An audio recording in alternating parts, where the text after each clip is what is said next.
Hi, my name's Millie Tang and I'm a bartender from Brisbane. Today I'm going to take you through how to make an original cocktail, the Sprigtime. We're going to be using a homemade syrup in this cocktail, which is a rosemary honey. All you need to do is add 2 parts honey to 1 part water, a medium-sized sprig of rosemary, just drop it in there on a low heat. You don't want it too hot, otherwise it might burn.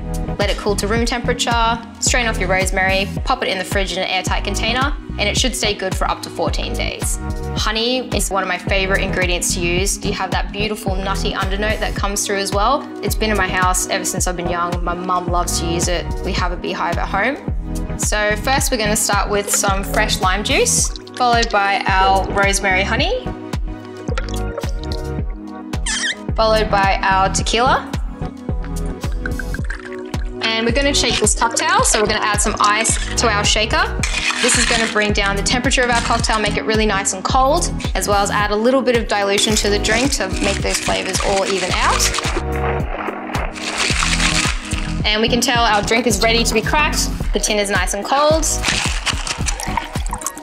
We're going to double strain it, take away all those little ice chips that we created by shaking. So we're using a shot Zwiesel champagne glass for this cocktail. This kind of glass is perfect for a cocktail like this. And to finish any good party cocktail, obviously we need some bubbles.